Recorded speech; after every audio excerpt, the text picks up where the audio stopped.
Dobrodošli znova, tako kot smo obljubili, bomo seveda tudi današnji film sklenili s pogovorom. Z nami je magister študij spolov in dolgoletni LGBTIQ+ aktivist Lin Julijan Koletnik. Lepo prosim za aplavz.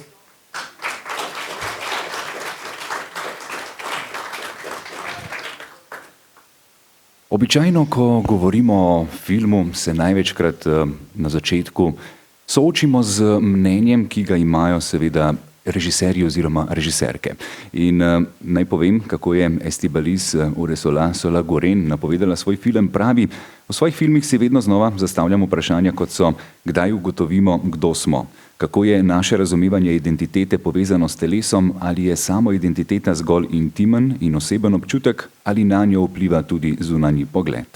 Kot pravi režiserka, je želela posneti film o ljudeh, ki bi radi bili videni takšni, kakršni so. Kako si Lin sam doživlja potovanje glavnega lika pri iskanju svoje identitete? Kaj ti je bilo pri ogledu morebiti najbolj ganljivo, najbolj težko? Kako si sam doživel film? Hvala za vprašanje. Lep pozdrav še z moje strani. Jaz sem videl seveda že kar nekaj filmov, ki pač naslavljajo trans tematike. Vedno več se mi zdi, da je takšnih filmov o otrocih, kar se mi zdi zelo... Ne morem, da ne gledam takšnega filma z nekim strahom, ker se mi zdi, da otroci so še toliko bolj neko bojno polje, na katerem kot da imajo še manj suverenosti, no? In kot da je treba še bolj preopraševati, a res vedo že tako mladi, kdo so. Ampak se mi zdi, da ta film kar v redu dopušča njej, torej Luciji, možnost, da se izrazi. Ker eno od ključnih vprašanj, ki se zelo pogosto pojavlja, je, a pa ona zagotovo ve. Ampak moj odgovor na to je vedno: ampak a mi vse že ves čas zagotovo vemo, ne samo glede lastne identitete na ravni spola, ampak na splošno, pač ljudje smo spremenljiva bitja, ne? In se mi zdi, da je to, da film prikaže njo kot nekoga, ki se poskuša izražati, hkrati pa ostaja nekako odprt, se mi zdi, da je v redu konstruktivno sporočilo. Je pa režiserka rekla, da je do tematike nekako vodilo otroštvo, ko je sama oboževala šport in bila ves čas obkrožena s fanti. Pravi, nikoli pa se nisem zares počutila kot del te skupine. Kako film pokaže te občutke tujosti, občutke nepripadanja in si se sam kdaj počutil podobno? Ja, mislim, iskreno mislim, da je to vseeno kar pogosta in v bistvu ena od osnovnih izkušenj pač trans oseb. Film se mi zdi, da spet s tem ravna zelo jasno, hkrati pa ne bi rekel, da obtožuje, kar se mi zdi tudi ful pomembno, da ne postavi neko raven za in proti, ampak predvsem odpira pač te občutke njene stiske, torej njenega občutka nepripadnosti, oziroma se ona na nek način zelo jasno izraža, kam pripada, ampak potem pa je tudi ta družbena meja, koliko ji je to dovoljeno, oziroma koliko ji je to legitimirano, oziroma koliko druge punčke ali pa drugi odrasli sprašujejo se, zakaj pa tja, ne? Čeprav je v bistvu zelo preprosto, zakaj, zato ker pač tako čuti. Jaz osebno pa, ja, seveda, samo moja pot ni takšna kot njena. Jaz nisem v svojem otroštvu, ne bi ti rekel, da se nisem zavedal, kdo sem. Če zdaj za nazaj gledam, gotovo so bili neki momenti, ki jih ni bilo tako malo v resnici, ampak toliko težje operiraš, ko nimaš nobene vidnosti, ko nimaš niti približno jezika, kako razmišljati o sebi. Tako da moja razkrivanja in posledično tudi pač večje doživljanja, potem sprejemanje oziroma nesprejemanje oziroma neumeščanja zares se bolj tam po 20-ih pojavijo. No, pač drugačna zgodba je. Zanimivo je bilo tudi pri režiserki, ko je ugotavljala oziroma ko se je lotevala tematike filma, se je povezala z družinami oziroma z društvom, kjer je prišla do družin z otroki, starimi od 3 do 9 let in so se soočali seveda z otrokovo transspolnostjo. Hkrati je pa prišlo pri njej do enega pomembnega spoznanja. Rekla je, da te družine so v bistvu celotno vse skupaj obravnavale kot pozitivno izkušnjo, kot izkušnjo, ki jih bo znova definirala, ko bodo lahko premislili svoj odnos do otroka, ampak hkrati tudi svojo izkušnjo do lastne identitete. In zanimivo je bilo, da besedo tranzicija niso uporabljali za proces, ki se bo zgodil otroku, ampak za proces, ki se zgodi njim. Oni so bili tisti, ki so se morali spremeniti, ne otrok. Kako? Ja, sej to mogoče zdaj bo čist napačna asociacija, ampak ko sem te zdaj poslušal, sem pomislil na svojega kužka, ki so me na začetku, ko je prišel, pač kot mladič so me skozi spraševali, a bo šel v šolo, ampak sem skozi odgovarjal, jaz moram v šolo. Ne njega jaz ne rabim spremeniti, jaz se moram naučiti, kako njega optimalno podpirati, razumeti, mu nuditi pač, ker je to moja odgovornost, ne? In se mi zdi, da pač kot skrbnik oziroma starš, ker vseeno v tem filmu je nekaj zelo lepega, nekaj, kar bi marsikdo mogoče pomislil, wow, to je ful narobe, ampak v bistvu je ful prav, ona izraža, kdo je.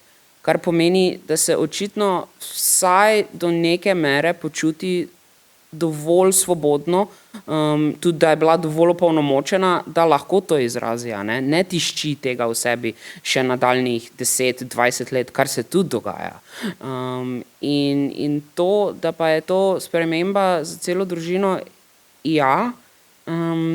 ampak ponovno mislim, da je lahko zelo konstruktivna sprememba, zato ker ne vem, ful pogosto se vpraša potem tudi trans osebe, zakaj pa ti potem tudi tako nenormativno ali pa neobičajno gledaš na druge osebne okoliščine ali pa pač na splošno družbene norme, je zato, ker takrat, ko greš skozi proces tega, da eno zelo intenzivno vprašaš in vidiš, kako res ne rabiš slediti temu, kar ti družba zapoveduje, zato da lahko izražaš sebe, potem seveda začneš spraševati tudi druge, prej spraševati in postane to nek mehanizem, prek katerega se pa potem lažje, bolj opolnomočen, nekako z več moči, več zagona tudi vprašaš, mogoče pa lahko še na kakšni drugi osi sebi sledim, tako da jaz verjamem, da družine, ki grejo skozi to izkušnjo, v bistvu, ponavadi notranje je ful intime in ful zaupanja in ful iskrenosti, ki mogoče se v enih drugih okoliščinah ne izrazi,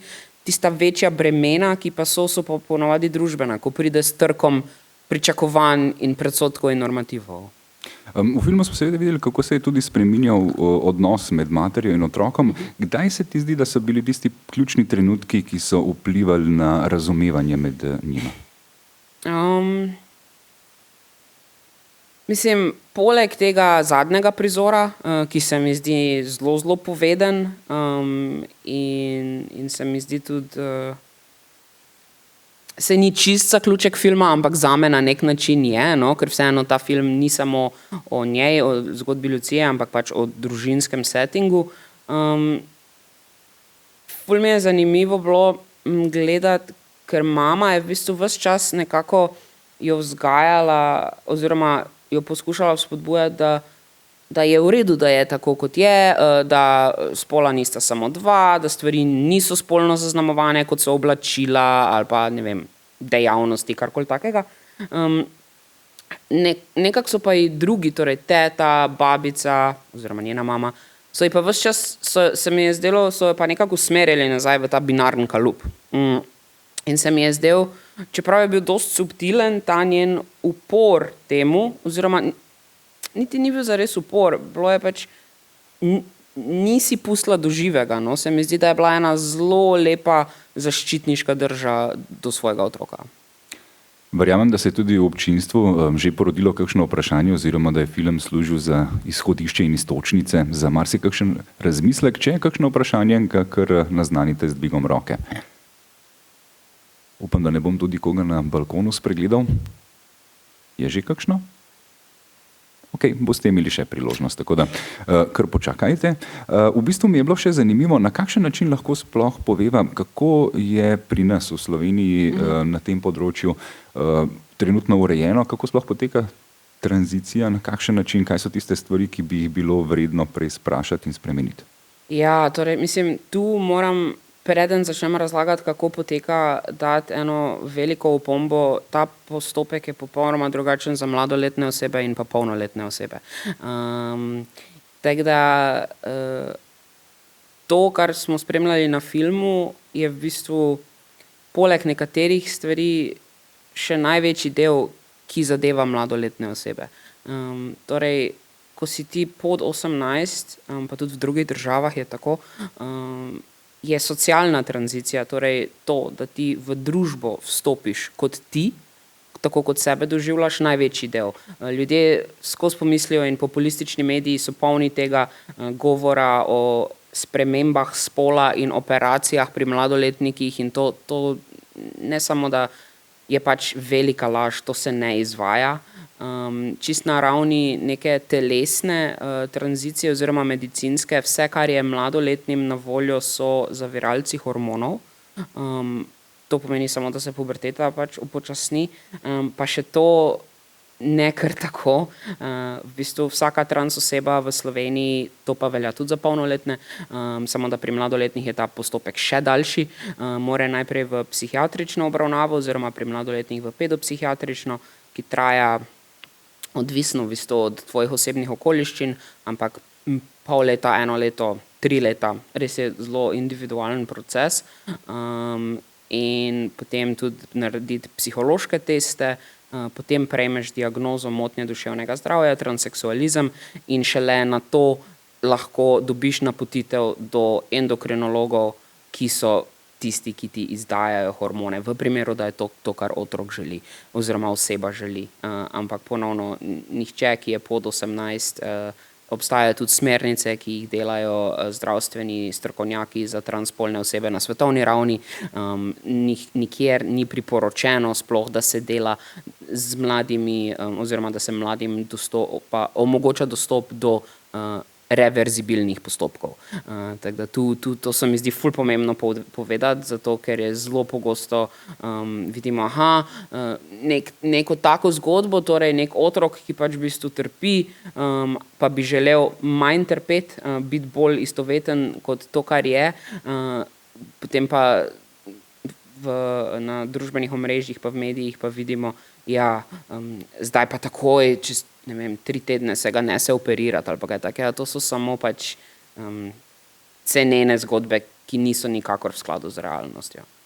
Če se osredotočimo na polnoletne osebe, kaj bi veljalo tukaj spremeniti?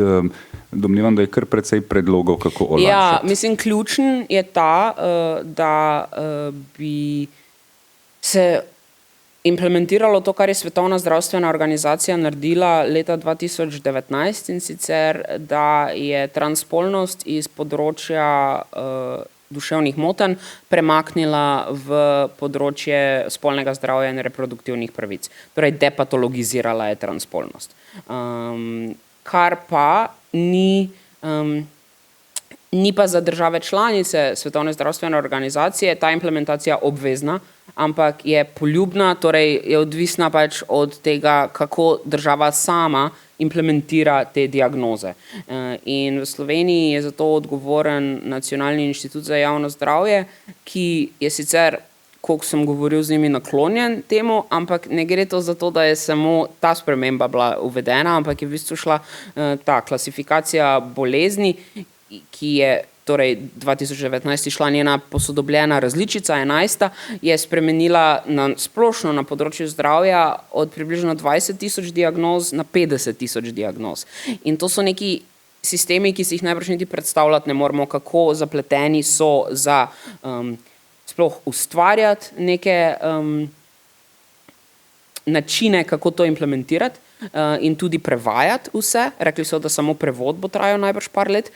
Je pa par držav, recimo Danska je med njimi, Islandija je med njimi, so rekle, ok, mi ne moramo čakati na to, da se ta cel zdravstven sistem posodobi, zato ker tu pa gre vseeno za področje kršenja človekovih pravic in so same implementirale to spremembo, torej so depatologizirale. To bi jaz rekel, da bi bila več na področju tranzicije ključna stvar, ki bi jo bilo treba delati, torej da ljudje, kot sem jaz, ki imamo diagnozo motnje duševnega zdravja, pač tega več ne bi dobivali. No. Ja, se mi je zdelo tudi najbolj smiselno vprašanje. Še kakšno vprašanje strani občinstva? Če je že kakšno, kar dvignite roko.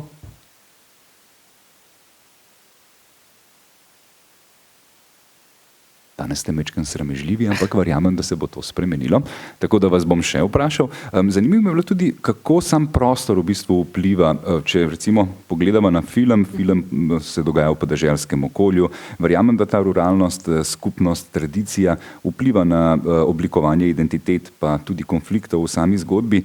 A bi bil ta film drugačen, če bi bil postavljen v urbano okolje? Koliko je teh razlik še vedno prisotnih med podeželjem in pa urbanim razmišljanjem? Ja, seveda, torej ključna razlika, ki je v urbanem okolju, pa to tudi seveda je odvisno v katerem urbanem okolju, v kateri državi, ampak tudi v Sloveniji je vidnost.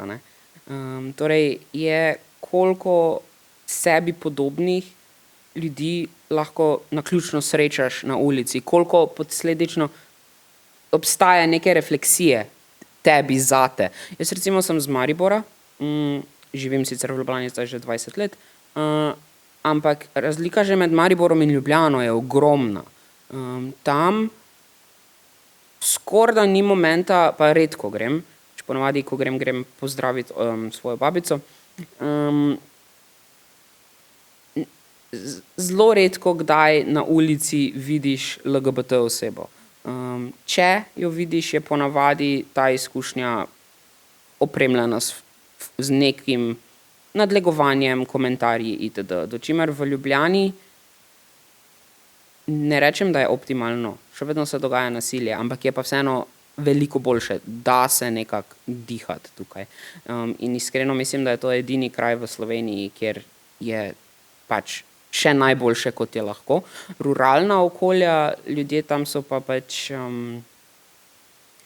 zelo so osamljeni, zelo iščejo podobe sebe pa ljudi, ki so jim blizu, pa jih ne najdejo in se potem morajo večinoma voziti v Ljubljano, zato da vsaj neke stike vzpostavijo z ljudmi. Torej ja, pač ta izolacija in osamljenost je zelo, zelo, zelo velika. So mi pa zanimive te prispodobe, primeri, recimo kot na filmu, ko lahko mogoče s čebelami, z nečim zelo vsakdanjim, tudi v ruralnem okolju, predstaviš en širši družbeni izziv. In zanimivo mi je bilo, zakaj pravzaprav čebele, zakaj si jih je režiserka izbrala. Pravi, v panju ima vsaka čebela svojo vlogo in vse so nujne za delovanje skupine. Panj ni več le vsota posameznih čebel, ampak je živ organizem. Zato se je to zdelo zanimiva metafora za film, ki govori o napetosti med posameznikom in skupnostjo. Poleg tega pa imajo čebele oziroma čebeljaki zelo veliko družbeno in duhovno vlogo v življenju Baskov, ampak se mi je zdelo res zanimivo, kako z neko tako prispodobo, z neko življenjskostjo, ki jo imajo čebele v panju, v bistvu ponazoriti izzive. Ja, meni je tudi bilo to všeč, tudi naslov se mi zdi zanimiv, zato ker res ker zelo jasno opredeli dejstvo, da pač da spola res nista samo dva, ne? In tudi, da niso samo trije, ampak da je spol res spekter. In to se mi zdi, da je skozi to zelo naravno metaforo zelo lepo peljano. Ker tudi sicer biologija sama po sebi je tako zelo raznolika in če se smatramo kot del narave, se mi zdi, da bi se lahko zgledovali po biologiji, torej tudi po čebelah, in se ne poskušali nasilno ali pa koga drugega nasilno tiščati v neke kalupe binarnosti. Velikokrat govorimo o tem, da je samo poimenovanje v bistvu nekak ključen element oblikovanja identitete, ampak kako pomembno je bilo, da si je protagonistka sama izbrala svoje ime, da si je sama oblikovala svojo identiteto? Zelo. Meni je zelo všeč en citat, ki ga je napisala ena nebinarna pesnica, in sicer, da je ime nekaj, kar ti je ob rojstvu podarjeno, ampak tako kot za ostala darila, če ti ni všeč, ga lahko tudi vrneš. In to mi je ful ostalo, ko sem to slišal leta nazaj. Sploh in tudi ta film se mi zdi fajn, ker ni predstavo tistega, kar ponavadi slišimo ljudje, otroci ali starejši, in sicer sploh v odnosu do staršev, torej, ampak to ime sem ti jaz izbral, to ime moraš imeti celo življenje, to si ti, ker se mi zdi, da ja, ime nas lahko ful determinira, ampak ja, zelo pomembno je, da ga sami, če čutimo, da to, kar nam je bilo dano, ni naše, da ga sami oblikujemo, izberemo, da imamo izbiro pri tem, no. Isto pač, mislim, jezik ustvarja našo realnost, a ne. In če se moraš ves čas pod neko prisilo ali pa nelagodjem odzivati na ime, za katerega ti preprosto čutiš, da res ni tvoje, zakaj? Ja. Odlična prispodoba oziroma tudi odličen citat, ki mislim, da nam bo velikokrat lahko prišel prav. Je kakšno vprašanje že v občinstvu? Aha, izvolite. Jaz sem danes drugič gledala ta film in danes mi je bolj pred oči stopilo vprašanje staršev. Moram reči, da sem se ves čas filma spraševala, kaj bi bilo najbolj prav, kakšno stališče naj starši zavzamejo. Navsezadnje, starši si želimo, da so naši otroci srečni. Zdaj pa, kaj je sreča? Kako med eno manjšino in eno, kaj se to reče, večino, najti tisto mesto, da bo moj otrok v njem srečen. Zelo se mi je vtisnilo v spomin tudi ta ime Lucija. Namreč to bitje, ta deklica v tisti zgodbi svetnice Lucije, ne, ki je želela nekaj drugega, kar so drugi od nje želeli, je pravzaprav njena situacija. To je zato Lucija. In potem se mi je zdelo tudi neverjetno lepo ta ideja, da se to človeško bitje zgubi v gozdu in da ga iščejo in nenadoma sploh ni več pomembno, a si fantek, a si punčka, važno je, da si živ, da te še imamo. In to se mi je zdelo tako sporočilo za vse nas, da si to zapomnimo. Ampak drugače sem pa kot starš, sem pa še vedno v nejasnosti, mogoče bo naš gost mi kaj pomagal. Hvala. Ja, torej, jaz sem nasplošno tudi nekoč govoril veliko starši trans oseb, najmlajše otroci, ki so prihajali takrat k nam, ko sem delal še v Zavodu Transakcija, je nevladna organizacija za trans področje v Sloveniji, so bili tam 8-9, pa tam večje skupine najstnikov, tam 11, 12, 13 do 16, ogromno ljudi. In so me starši ves čas spraševali, kaj naj naredijo, in moj odgovor je bil vedno zelo preprost, saj meni se je zdel, pač pustiti otrokom biti to, kar so. Ker nekako so vedno me spraševali, ampak kaj, če se pa potem nazaj spremeni, oziroma kaj, če se odloči oziroma ugotovi, da ni to.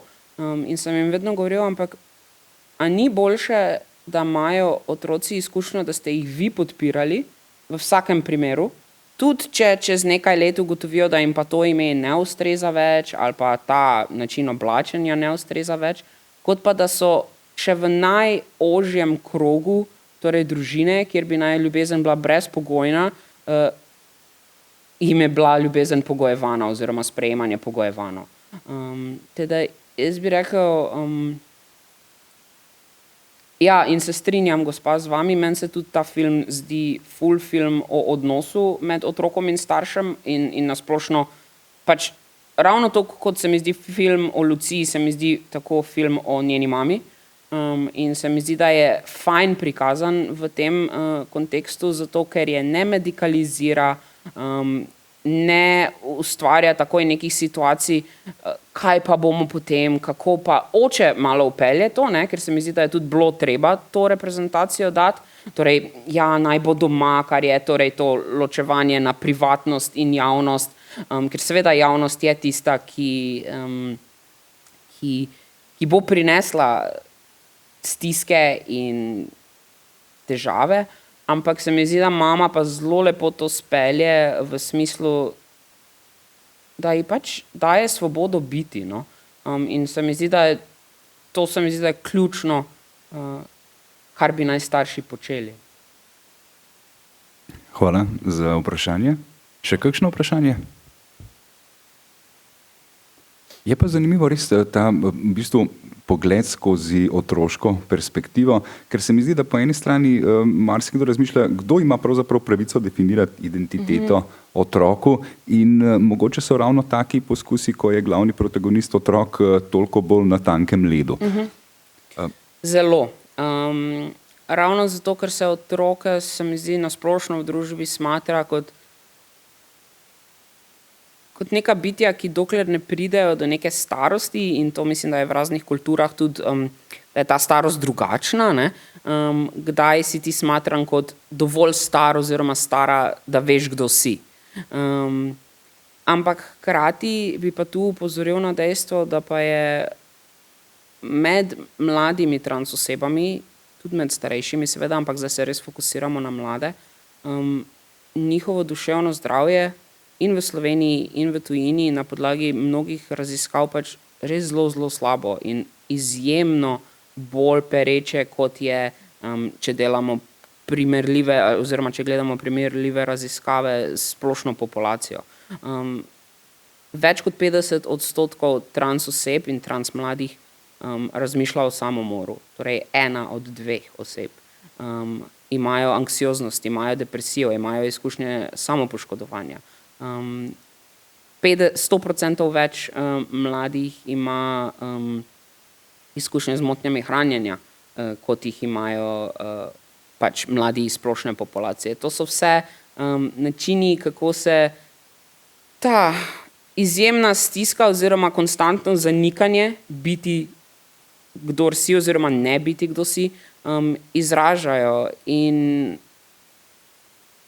jaz sploh zdaj, ko je mesec ponosa in je LGBT-fobije na pretek, sploh na družbenih omrežjih, ampak tudi sicer, se ves čas sprašujem, a bi starši raje imeli svoje otroke trans ali ne, ali bi raje imeli svoje otroke žive ali ne, ker mi je zelo žal, ampak to je realno vprašanje.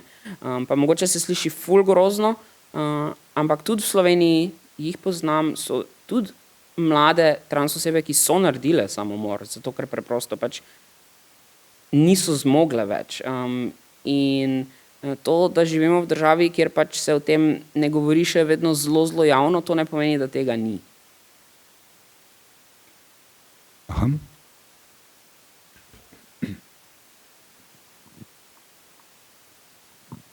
Pozdravljeni. Najprej bi se dotaknila samo filma. Meni se zdi film izjemno lep, izjemno subtilno prikazana problematika. Zelo sem uživala v gledanju tega filma. Moram pa reči, da če pa se malo primerjam s tem, kar ste vi rekel, gospod Koletnik, in s tem, kar jaz poznam našo okolico v Sloveniji, meni se je zdel ta film oziroma to okolje do te deklice zelo, zelo razumevajoče okolje. Z ozirom na to, kako se Slovenija obnaša. Ne poznam te problematike osebno, je nova, mislim nova. Prvič je po medijih to strahovito razvpito. Uporablja se za razne namene. Ne govori se o čustvih teh ljudeh, o problemih teh ljudeh, ampak predvsem o ksenofobiji okolice. Kako se okolica na to odziva. Poznam iz raznih pogovorov svoje okolice, bom rekla, znancev, prijateljev, grozne stvari, kaj pripovedujejo in kaj povejo in njihova razmišljanja. Tako da jaz mislim, da smo strašno na začetku poti Karkoli se vi trudili, karkoli se okolje trudilo, tako in drugačno, razne civilne grupe, se mi zdi, da smo še strašno zapeti v enih strašno takih klasičnih okvirjih in je to za nas zelo, zelo nova tematika, za vse ljudi. Pa ne morem reči, da jo določeni krogi jo sprejemajo z odprtimi rokami, ali pa ne z odprtimi, vsaj z razumevanjem. Ogromno ljudi pa ne. In ni čudno to, kar vi pravite o samomorih in ni čudno o teh strašnih psiholoških problemih, ki jih imate, ste imeli ali jih imajo taki ljudje. In jaz mislim, da je to strašna presija. In ne vem, mislim, da nas čaka še celo družbo zelo, zelo dolga pot, da sprejmemo drugačnost. Ker to je za nas drugačnost. In to je za nas zelo težko sprejemljivo za ljudi. Jaz toliko, mislim, to je moje razmišljanje. Hvala. Ja, hvala. Meni v bistvu, čeprav je to, kar ste povedali, ni prijetno slišati, mi pa hkrati je prijetno slišati, zaradi tega, ker se strinjam. In ker vem, da je res. Slovenija ni zares nič kaj zelo drugačna od sorodnih držav, pa nočem reči samo v Evropi, ampak nasploh. Trans osebe smo zdaj trenutno in vedno bolj ena največjih manjšin, ki se nas izrablja v zelo populistične načine. Desnica po svetu, vključno od Amerike do Rusije, do Združenih držav in povsod vmes, uporablja trans osebe za oblikovanje svojih političnih bojev. In srž tega je v tem zaradi tega, ker gre za spol, ki pa je tako zelo za nekatere determinanten, da okoli tega lahko govorijo o celi fami, torej ustroja patriarhata, družine, naravnosti in ogromno argumentov, ki pač še vedno se jih da lepo uporabiti, če tudi manipulativno, zato da se ustoličuje pač katolicizem, binarnost itd. Teda jaz se zelo strinjam z vami. Imam sam tudi ogromno izkušenj s tem, kako neprijetno je to. Jaz sem 10 let nazaj bil prva oseba, ki se je v Sloveniji razkril kot nebinarna oseba, tako da imam zdaj že pa desetletje izkušenj javnega nastopanja in pojavljanja z vsemi odzivi, ki temu pritičajo. Zdi se mi, da vidnost je pomembna in jaz osebno sicer v teh 10 letih vidim spremembe, se pa strinjam z vami, so minorne v primerjavi z močjo splošne populacije in njihovim mnenjem. Še kakšno vprašanje? Mogoče je na tem mestu še vprašanje, kaj pa bi lahko kot družba naredili oziroma kaj bi se moralo spremeniti v družbi, da bi bilo pa ne samo otrokom kot v filmu, ampak vsem trans osebam lažje živeti, da bi bilo precej manj teh izzivov in vseh težav, o katerih govorimo. To vprašanje je hkrati lahko zelo preprosto, pa hkrati lahko, ampak je zelo kompleksen odgovor tudi. Torej, jaz osebno mislim, da dokler bo naša družba, in ko rečem naša družba, s tem mislim družba, ki je zelo močno vpeta v kapitalizem in v binarnost spolov in patriarhat, dokler bomo nadaljevali v teh sistemih oziroma se ti sistemi ne bodo rahljali, bo ostajalo enako. In posledično mislim, da dokler ne bodo LGBT tematike, seveda na starosti primeren način vpete v vse ravni sistemskega izobraževanja v tej državi, da ne bo nekih večjih korakov. Zato ker nekaj so nevladne organizacije in posamezne vidne osebe, ampak naša moč je tako mala v primerjavi z močjo sistemov na državni ravni, ampak glede tega pa se žal ne nadejam, da bi se kajkoli spremenilo, zato ker ne samo glede transspolnosti, tudi glede lezbijk in gejev oziroma celotne LGBT populacije, vsaka garnitura Ministrstva za izobraževanje zaenkrat v zadnjih 20 letih ne kaže absolutno nobenega interesa, v bistvu se sploh ne odzivajo. Skozi so poskusi, kako z njimi ustvariti izobraževanje bolj vključujoče, ampak tega ni. Kako pa lahko film oziroma umetnost vpliva na... Ja, to pa zelo, vloga kulture je zelo velika, zato ker omogoča en tak malo manj intenziven, ampak hkrati vseeno zelo čustven, zelo subtilen vpogled v razumevanje ljudi, ki jih mogoče ne vidimo sicer tako pogosto v naših splošnih javnostih, učijo nas lahko, omogočajo nam prevpraševati. Je pa še vedno tako, da kultura ima pa še vedno v naši družbi vseeno, kljub temu, da je izjemnega pomena, tudi eno mesto, ki tudi, mislim, poglejmo, kakšen referendum smo imeli pred kratkim, pač, ki ni na ravni nekega splošnega krasnega odobravanja v družbi. In vse je logično, zakaj? Zato, ker postavlja pred nas pač vidnost načinov življenja in biti, ki komu ne ustrezajo v skladu s tem sistemom, ki ga želi dalje reproducirati. Ja. Jaz bi samo mogoče eno podvprašanje Tonijevemu vprašanju dala. Kaj lahko naredimo mi kot posamezniki v odnosu, kadar pridemo v stik? V Kinodvoru smo si recimo po enem izobraževanju, ko ga je za nas naredila Legebitra, večina zaposlenih dala v podpis zaimke. Tako da kaj so te male geste, ki jih v vsakdanji komunikaciji lahko mi naredimo, da se skupnost počuti bolje in posamezniki? Recimo bom govoril sicer tu zdaj predvsem o tem, kaj lahko za trans osebe naredimo. Recimo, če se vam zgodi, da ste z nekom v stiku, osebe ne poznate, pa vas popravi pri tem, kakšen zaimek ste uporabili za osebo, dajte slediti temu, ne poskušati tega človeka prepričati, da se je on oziroma ona zmotila, ker gotovo ve, zakaj vas je popravil, tako kot Lucija ve, da je ona Lucija, ta oseba tudi zagotovo ve, že itak razmišljaš o tem, a naj popraviš, a ne, a je situacija dovolj varna ali ne, kakšen bo odziv, tako da to.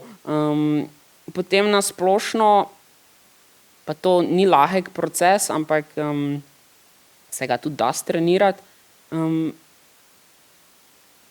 Poskušamo čim manj govoriti o tem, to je za fantke, to je za punčke, ampak čim bolj tudi, ko govorite z vnuki, z otroki, z njihovimi prijatelji, pač spraševati po interesih, odkrivati vsako individualno osebnost, ne pa, ti si bla, bla, bla, zato od tebe pričakujemo, da delaš to, pa to, pa to, pa to, ali pa ne delaš to, pa to, pa to, pa to. So zelo mali koraki, pa seveda, kjer le lahko, če se dogaja sovražni govor, če se dogaja nasilje, nadlegovanje, reči zraven, to ni v redu. Zato, ker oseba, ko se ti to dogaja, nekaj največ, kar ti pomeni, takrat je, kot nekdo zraven stopi in reče, ne, to res ni v redu, kot pa, da si spet prepuščen samemu sebi, kot si itak ponavadi. Super, odlično vprašanje in hvala za vse te male nasvete. Še priložnost za zadnje vprašanje, če je, kje v občinstvu, a smo kakšno roko še spregledali?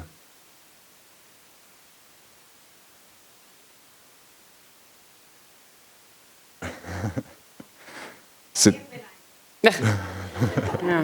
Se tudi mi nadejamo, je pa res, da smo veseli tega privilegija, da si ga lahko takole v sredo dopoldne ogledamo kot en izmed prvih in razširimo seveda novico o odličnem filmu. Najlepša hvala in ja, ob tej priložnosti še enkrat veseljem. Lin Julijan, hvala za pogovor in za vse odlične informacije in usmeritve. Tako da najlepša hvala vam pa seveda, hvala za pozornost in prijetno poletje, se vidimo znova naslednjo sezono. Hvala.